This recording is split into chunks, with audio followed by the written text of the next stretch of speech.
siempre presentes en mis oraciones. El Centro Bíblico Crecer, desde sus comienzos, está en mi corazón de una forma muy especial, y es para mí un honor muy grande poder compartir con ustedes la culminación del de este libro que ustedes han dado a llamar Primera Carta a los Tesalofrienses. Así que a los Tesalofrienses nos vamos a remitir, y voy a pedirte que abras la Biblia conmigo. Entonces, en esta carta maravillosa, con 5 capítulos llenos realmente de un mensaje formidable para este mundo desesperado que hoy vive en una tensión permanente, bajo el miedo, bajo la opresión. Es una carta de esperanza, quizá uno de los primeros documentos del apóstol Pablo que nosotros tenemos, fechados a principios de los años 50. Ahora, es muy llamativo que lo primero que escriba Pablo a través de esta carta maravillosa sea algo que tenga que ver con lo último que va a sucederle a la iglesia, que es el encuentro tan esperado por nosotros y también por el Señor. En Primera Tesalonicenses, ustedes han visto en cada capítulo que hallamos una carta de un padre espiritual, que es Pablo, a sus hijos. Pablo describió a la iglesia como familia, y de hecho utiliza la palabra hermano o hermanos tanto como 19 veces en la primera carta y 9 veces en la segunda. Así que no estás solo, no estás sola, formamos parte de una enorme familia que es la familia de Dios, y que tiene una casa garantizada más allá del cielo azul, como cantábamos en el antiguo himno. Ahora, cada carta tiene un mensaje, y la bendición especial que contiene el primer libro de Tesalonicenses es que la venida del Señor Jesucristo está pronta, y que esta, como doctrina vital, puede y debe afectar nuestras vidas, nuestras familias, nuestra iglesia y también nuestra comunidad, haciéndonos más espirituales. Dicho en otras palabras, el Señor Jesucristo nos ha salvado y Él vuelve, y mientras Él vuelve, te ha salvado para hacerte diferente, pero también para que el mundo sea diferente por lo que tú haces para Él. Vamos a irnos rápidamente al capítulo 5, con el cual esta carta se cierra, y vamos a compartir rápidamente algunos consejos, o más que todo ilustrar el contenido del texto con algunos títulos para que lo podamos tener un poquito más resumido al plano global del primer libro de Tesalonicenses capítulo 5. Perdón, ahí me equivoqué, es Primera Tesalofrienses. Qué maravilla, ¿no? Apropiarse de la palabra de Dios de tal forma. No sé cómo sería en Córdoba. Vendría a ser No, no nos da, ¿eh? No nos da. O sea que esto es para ustedes. Bueno, y quiero compartir este tiempo con ustedes con este desafío, hermanos, amados míos: ser constantes hasta el final. No sé si a vos te pasa como a mí, que me es mucho más fácil empezar cosas que terminarlas. ¿Cuántas cosas hay en tu casa que tal vez estén sin terminar? ¿No? Esa bombita de la luz que tu esposa te dice hace rato que la cambies. Ahora el césped no crece porque el invierno lo mantiene bajo, pero una pared por arreglar, alguna cosa que hacer en casa, un abrazo que dar, un montón de cosas, un saludo, un llamado que realizar, una carta que enviar, tantas cosas, una carrera profesional por delante que perseverar hasta terminar. La cuestión es que es muy fácil para muchos de nosotros determinarnos y dar los primeros pasos. El gran tema es mantenerse constantes hasta el final. ¿Sabes qué? Este capítulo 5 del primer libro de Tesalofrienses nos habla de esto: cómo ser constantes hasta el final.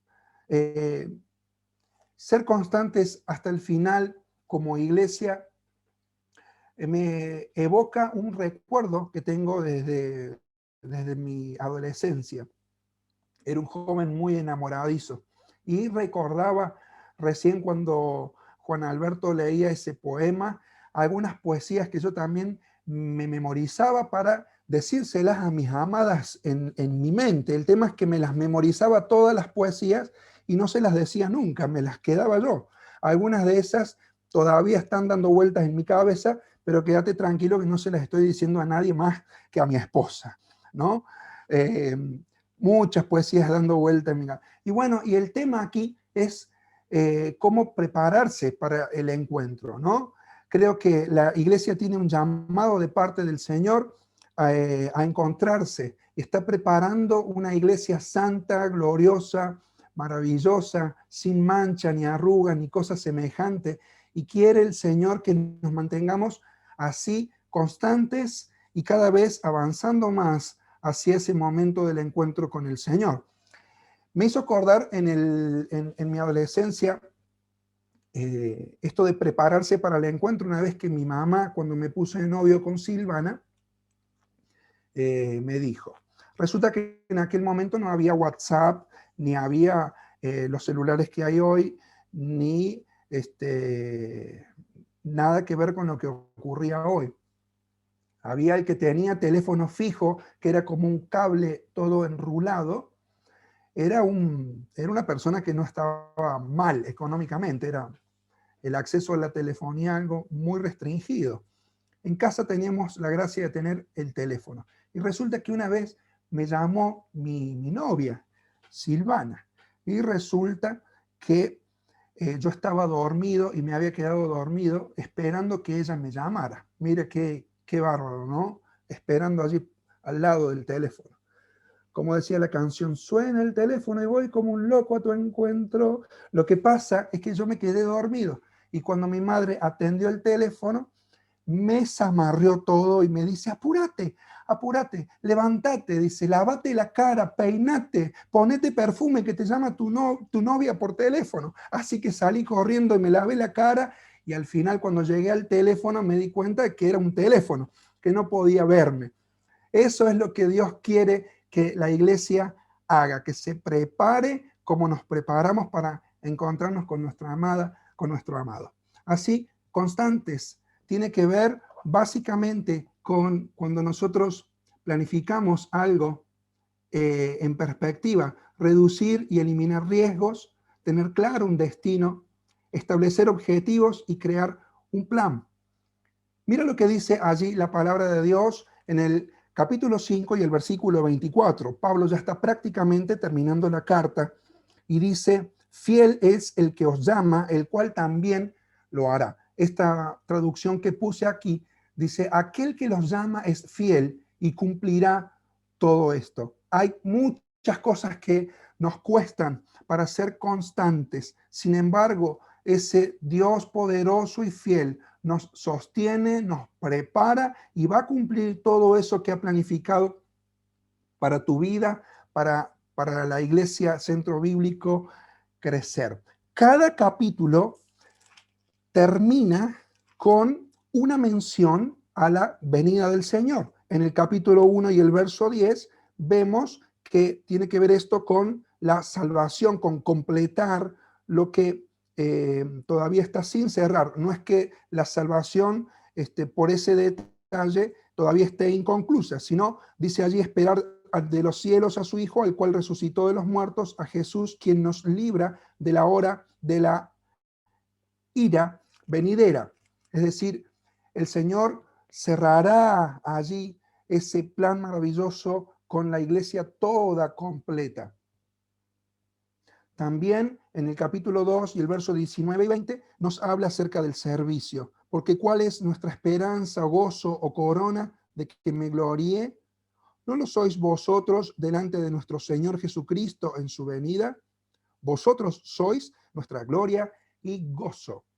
En el capítulo 3, al final, en el versículo 13, habla de estabilidad ante la venida de Cristo y dice, para que sean afirmados vuestros corazones irreprensibles en santidad delante de Dios nuestro Padre, en la venida de nuestro Señor Jesucristo con todos sus santos. Capítulo 4, versículo 18, nos habla de aliento y de esperanza, incluso en medio de las pérdidas. El Señor está pronto a buscarnos. No queremos, hermanos, que ignoren acerca de los que duermen, porque este Jesús, con voz de mando y voz de arcángel y trompeta de Dios, descenderá del cielo, y luego nosotros, luego de que los muertos hayan resucitado, los que hayamos quedado seremos arrebatados juntamente con el Señor en el aire. Y aquí, en el capítulo 5 y el versículo 23, tenemos el último llamado, la última voz de que el Señor está cerca. Versículo 23,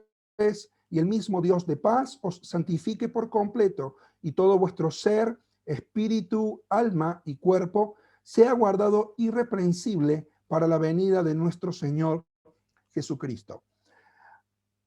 La iglesia del Señor tiene un llamado, y ese llamado es a ser constantes hasta el final. Y todo lo que a nosotros nos falte, todo lo que nosotros necesitemos para mantenernos en ese nivel de constancia hasta ese tiempo final, el Señor se va a encargar de ponerlo en nosotros. Vamos a hacer un bosquejo muy general del capítulo 5 para terminar esta carta.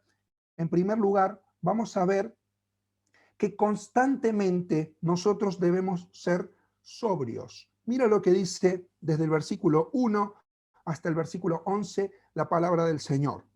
Pero acerca de los tiempos y de las ocasiones, no tienen necesidad, hermanos, de que yo les escriba, porque ustedes saben perfectamente que el día del Señor vendrá así como ladrón en la noche, que cuando digan paz y seguridad, entonces vendrá sobre ellos destrucción repentina, como los dolores a la mujer encinta, y no escaparán. Mas vosotros, hermanos, no estáis en tinieblas para que aquel día os sorprenda como ladrón, porque todos vosotros sois hijos de luz e hijos del día. No somos de la noche ni de las tinieblas.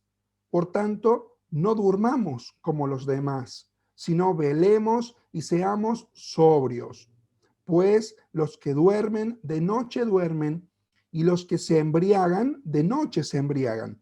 Pero nosotros que somos del día, seamos sobrios, habiéndonos vestido con la coraza de fe y de amor y con la esperanza de salvación como yelmo. Porque no nos ha puesto Dios para ira, sino para alcanzar salvación por medio de nuestro Señor Jesucristo, quien murió por nosotros para que, ya sea que velemos o que durmamos, vivamos juntamente con Él. Por lo cual, animaos o anímense unos a otros y edifíquense unos a otros, así como lo hacéis. Constantemente sobrios. Y esto tiene que ver con la conciencia de que la venida del Señor Jesucristo para arrebatar a su iglesia puede ser en este mismo momento. De la constancia consciente de que nuestra vida sea vivida de tal manera que cuando muramos podamos desear volver a vivir, ser sobrios, porque el día es parte de nuestra cosmovisión de las cosas. Nosotros no estamos ni adormecidos, ni aturdidos, ni confundidos, ni dormidos, ni perdidos en este mundo. Nosotros tenemos la paz de Dios. Y aquí tenemos dos símiles y una metáfora que acabamos de nosotros leer. La Biblia nos habla aquí de que acerca de los tiempos y de las ocasiones, los tesalonicenses no tenían necesidad de que él les escriba.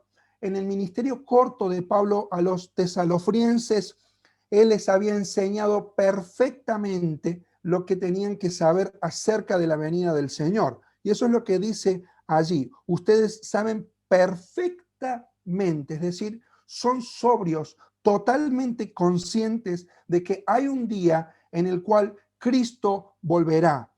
Ahora, una nota nada más, día del Señor, la expresión aquí en el versículo 2, no es la misma expresión que día de Cristo. Día de Cristo en el Nuevo Testamento tiene que ver con la iglesia desde el momento en que ella es arrebatada, pasa por el tribunal de Cristo, las bodas del Cordero, etcétera. Está todo por arriba. Ahora, día del Señor es toda una jornada, una época de tiempo extendido en el cual Dios derrama juicios aquí en la tierra con aquellos que no han creído en el Señor Jesucristo, y también para terminar su plan redentor con el pueblo de Israel. Ahora dice que ese día va a venir como ladrón en la noche, es decir, de una forma inesperada. Y también esto ocurrirá como la mujer que dice que tiene dolores de parto, como dolores a la mujer encinta y no escaparán, es decir, de una forma inevitable, de una forma inesperada. Cristo volverá, de una forma inevitable. Cristo Jesús, el Cordero de Dios que murió por nosotros, volverá, y el León de Judá vencerá e implantará su reino antes de dejar a los enemigos por estrado de sus pies. Bueno, seguimos sin meternos mucho aquí. Simplemente mencionamos esto, que nosotros estamos llamados constantemente a ser sobrios en este tiempo. Necesitamos nitidez para vivir los tiempos que vivimos. Necesitamos tanto la claridad del día, la claridad de la palabra de Dios, la claridad de la guía de su espíritu, para poder discernir espiritualmente cuáles son las corrientes espirituales que están llevando al mundo de un lado hacia el otro. Tú y yo tenemos esperanza en Cristo Jesús. Él ha muerto en la cruz, Él ha resucitado, Él es vencedor, es el Señor de los señores y Él volverá. Así que cuando el mundo en su maldad parece prosperar, al final el reino del Señor Jesucristo vendrá. En segundo lugar, la Biblia nos enseña desde el versículo 12 al versículo 22 a tener una membresía sólida, es decir, constantemente sólidos. En palabras de Simon Bauman, un pensador que describe a la sociedad de estas últimas décadas como una sociedad líquida, Dios nos amonesta aquí, Dios nos impulsa a que seamos sólidos. En medio de una sociedad líquida, la iglesia se levanta, la iglesia emerge con una solidez maravillosa. Aquí esto tiene que ver con la membresía, es decir, la sobriedad con respecto al mundo, la solidez con respecto a la membresía de la iglesia. Y esto en dos aspectos. Desde el versículo 12 al versículo 18 tenemos la solidez en la comunión entre los santos. Y desde el versículo 19 al 22, la solidez en el culto al Señor, como claramente lo vemos allí. Veamos algunos de estos elementos, simplemente como para seguir leyendo la palabra de Dios y llenar este plan general del capítulo 5. Primero, entonces, sólidos en la comunión, y en primer lugar en la comunión con los líderes de la iglesia.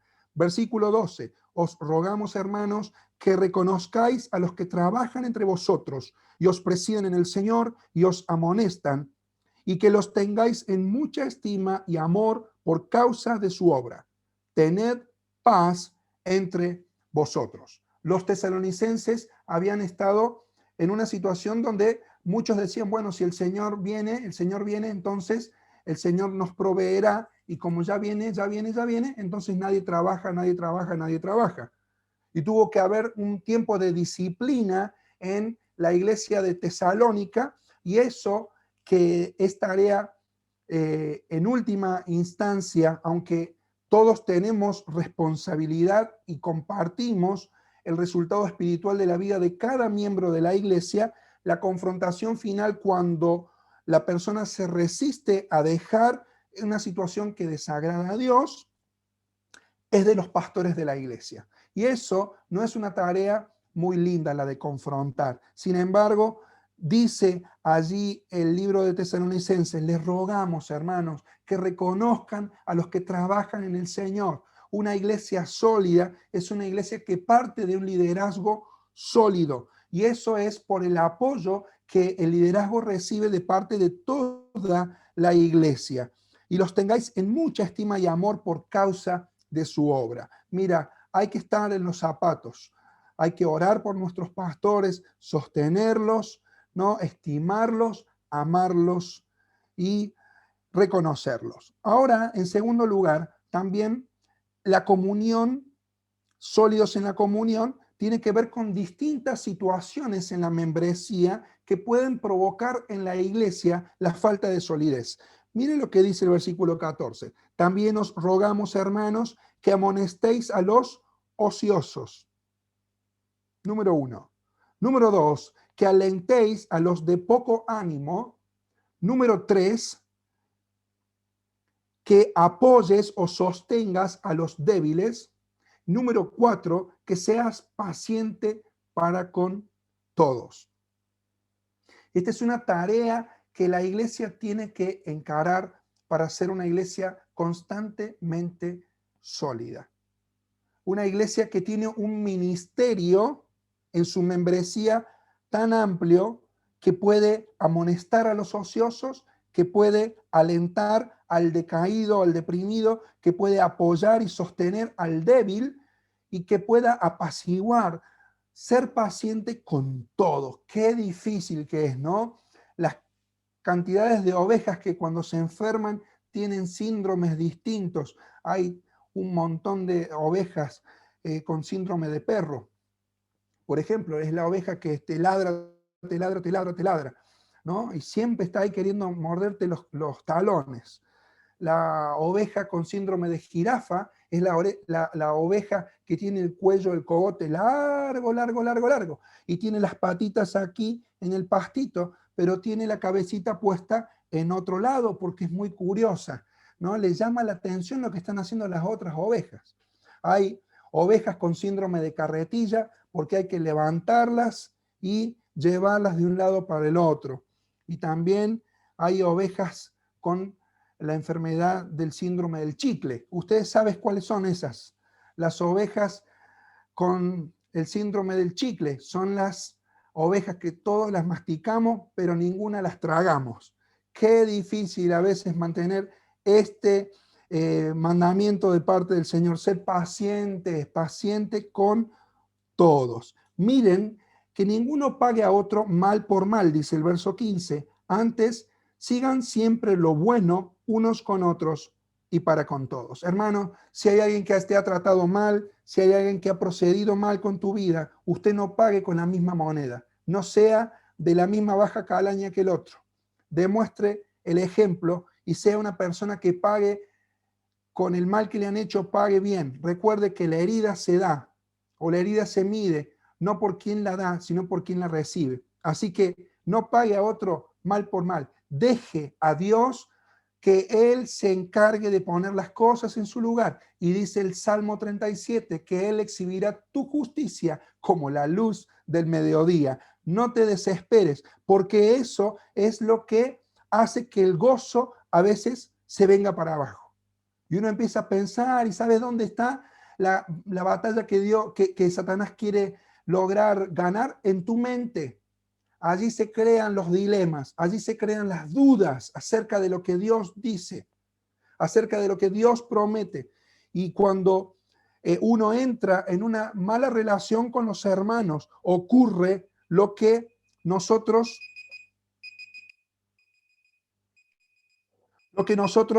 tenemos aquí que tener en cuenta. Tenemos que llevarnos bien para con todos, dice aquí el texto bíblico. Vamos a apagar esto.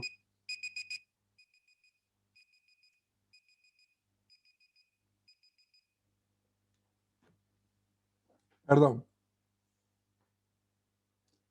Llevarnos bien, porque dice el versículo 16, estad siempre gozosos.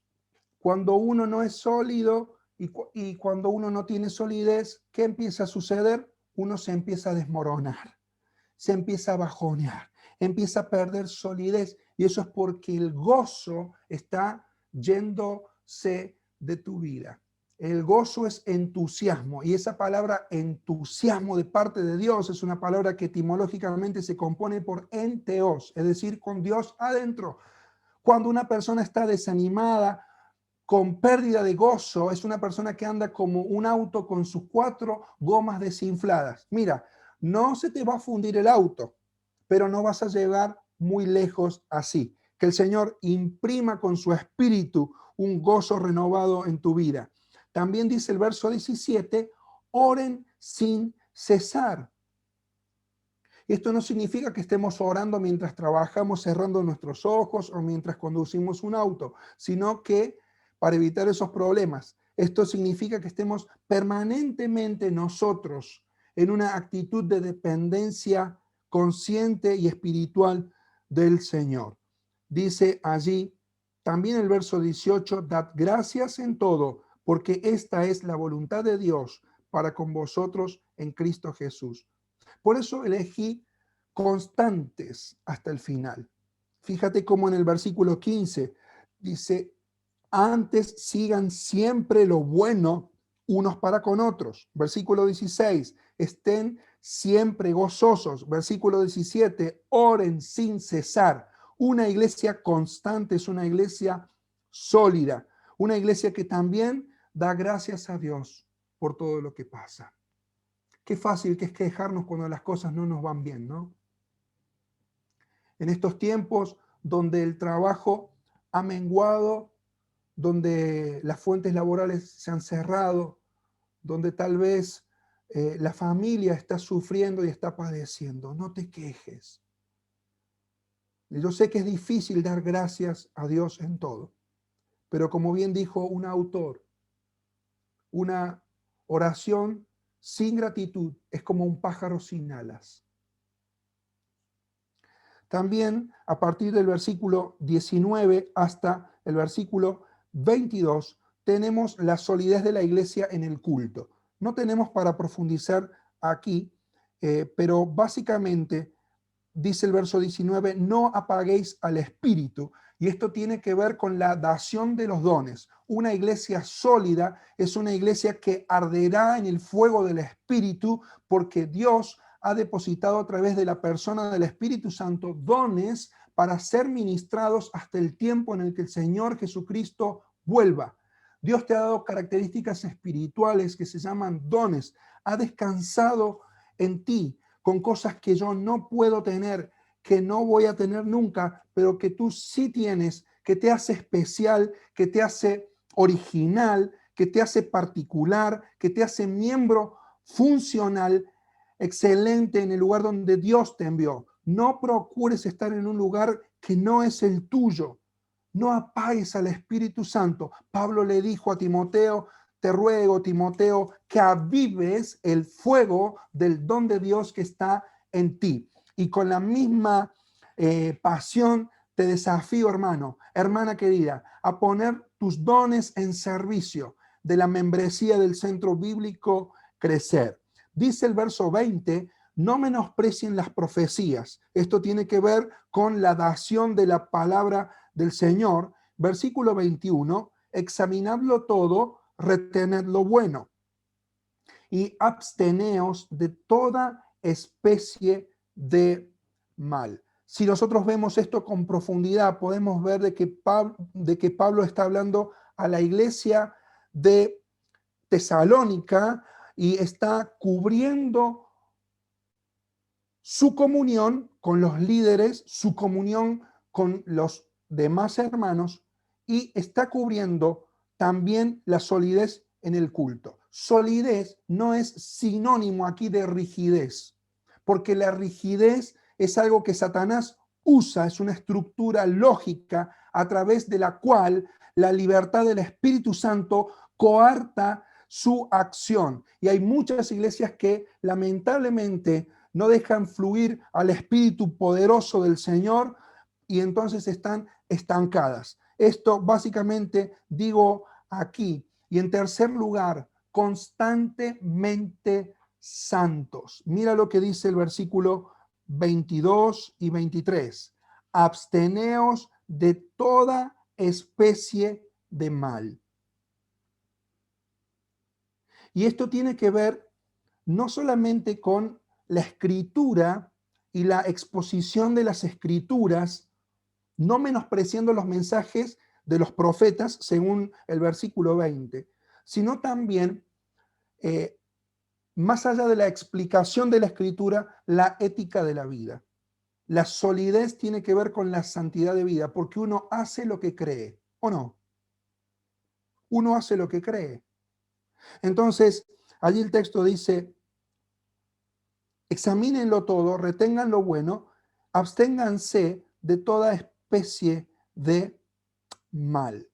Y el mismo Dios de paz os santifique por completo, y todo vuestro ser, espíritu, alma y cuerpo sea guardado irreprensible para la venida de nuestro Señor Jesucristo. Aquí está, constantes hasta el final, constantes en santidad, absteniéndonos de toda especie de mal. Todo lo que se cruce con respecto a la voluntad de Dios tiene que ser determinadamente extraído de nuestra vida, de nuestro corazón. Por ese corazón, muchas veces, todos los días, quieren entrar un montón de cosas. Y entran cosas por tus sentidos. Estamos en medio de la cultura de la imagen. Es una cultura que impacta nuestros sentidos, nuestra sensopercepción, nuestra capacidad de usar todos los sentidos y dimensionarnos en la realidad en la cual nos movemos es profundamente afectada por el sistema del mundo. Y hay muchas cosas que entran por tus ojos, entran por tus oídos, entran quizá por tu tacto, que tienen que irse de tu corazón porque no corresponde esas cosas que has visto, que has dicho, que has tocado a la santidad de Dios. Y tal vez pueda ser hoy, porque la venida del Señor es inesperada como inevitable, que el Señor venga a buscarnos, que nos encuentre como miembros ante el mundo sobrios, como miembros ante nosotros sólidos y como maduros santos.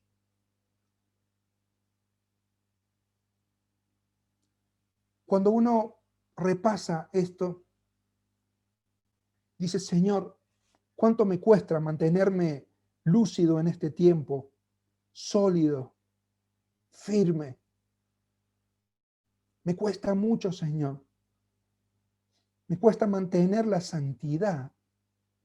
Cuando agarro mi teléfono, cuando hablo con mis compañeros, en los grupos de WhatsApp, me gusta hacer cosas que a ti yo sé que no te agradan. Me cuesta, Señor, mantener la santidad. ¿Sabes? Aquí está el llamado final del Señor y dice así la palabra de Dios. Fiel es el que os llama, el cual también lo hará. Hermanos amados, el Señor Jesucristo está pronto a volver por su iglesia. Y Él quiere una iglesia sobria, sólida y santa. Ahora, todo este proceso de santificación, cuando la iglesia como cuerpo entiende que no puede por sí misma hacerlo y reconoce la grandeza, la suficiencia del Cristo que es su cabeza, se rinde ante Él y Él hace en nosotros lo que nosotros no podemos hacer. De forma tal que tu constancia dependerá de tu rendición ante este Jesucristo que estuvo en la cruz del Calvario, pero que volverá. Tu constancia no depende de tu fuerza. Tu constancia depende de aquel que es fiel, que quiere hacer una obra especial en tu vida, que quiere despertarte de tu sueño espiritual, de tu adormecimiento, que quiere levantarte sobre tus pies si has caído, si has tropezado. Mira, el problema no es con la caída. 7 veces cae el justo y se levanta. Dios lo levanta. Si te cuesta vivir en santidad, ¿crees que Dios no lo sabe? El Señor Jesucristo volverá. Y Él quiere terminar la obra que empezó. Fiel es el que te llama en esta noche, iglesia querida, y Él también lo hará. Hermanos míos, oren por nosotros. Saluden a todos los hermanos con un beso santo.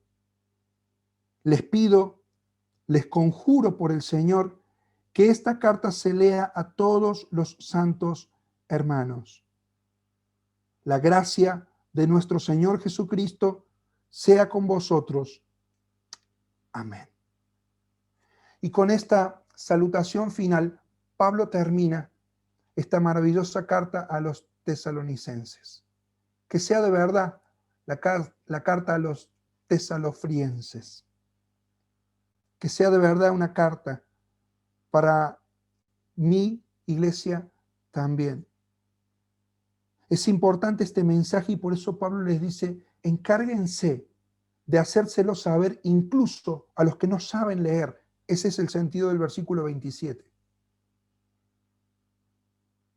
Y termina el último versículo de Primera Tesalonicenses con la misma palabra con la que empieza el primer capítulo.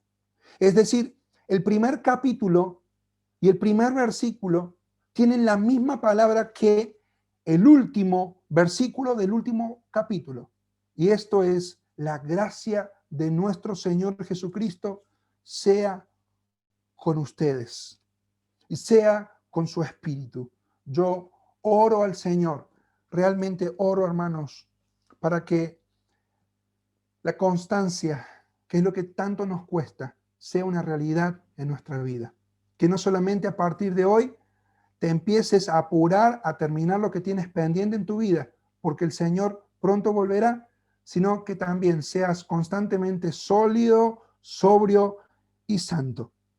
Porque vamos a encontrarnos con este Señor que por su gracia nos salvó. Se dice que en el cielo ocurrirán 3 cosas. Y estoy en parte de acuerdo, o casi seguro, de esto. En el cielo, 3 certezas se vivirán. Primero, encontraré gente que no pensaba encontrar. No encontraré gente que sí esperaba encontrar. Y en el cielo me encontraré a mí mismo. Por la gracia de Jesús. Él murió por mis pecados, murió por tus pecados. Él vive y Cristo volverá. Sobre Él fueron cargadas todas nuestras injusticias en la cruz. Pero Él ha derrotado y sobre todo principado, dominio y potestad sobre huestes espirituales de maldad. Él ha tenido victoria. Él tiene victoria sobre el pecado y Él tuvo victoria sobre Satanás y el reino de las tinieblas. No hay nada que nos separe del amor de Dios, que es en Cristo Jesús, Señor nuestro. Hasta ese entonces nos mantendremos constantes. ¿Será esa tu decisión? Fiel es el que te llama y Él lo hará en tu vida. Oremos. Señor, en esta noche te pido que tú traigas sobriedad espiritual en nuestros corazones, en medio de la tormenta y la noche profunda que está viviendo este mundo. Alumbra los ojos de nuestro entendimiento para que podamos discernir los tiempos que vivimos. Señor, renueva en nosotros la solidez. Señor, aquel que ha caído, aquel que está vencido, aquel que está cansado, aquel que está desanimado profundamente, llénalo, Señor, de tu Espíritu Santo ahora. Que pueda esta iglesia seguir siendo sólida en la comunión, sólida en el culto, mi Dios, y trae sobre todas las cosas un renuevo espiritual de santidad en tu pueblo, Señor. Porque sin santidad nadie te verá. Señor, queremos verte, queremos, Señor, vivir en este mundo de tal forma que si nos dieran la opción a volver, viviríamos de la misma manera. Señor, anhelamos ese encuentro contigo y será maravilloso encontrarte más allá del cielo azul, como dice el antiguo himno. Toda la gloria, Señor, sea rendida a ti. Todo el imperio y la majestad son tuyos, Señor. Tu nombre es el nombre sobre todos los nombres. En tu nombre han sido vencidos los enemigos. Incluso nuestros miedos, nuestras dudas e incredulidad, nuestra pecaminosidad, nuestra impiedad, Señor, se rinde ante ti en esta hora. Y te ruego, mi Dios, por tu gracia, derrames tu bendición abundante en tu pueblo, en el nombre poderoso del Señor Jesús. Amén y amén.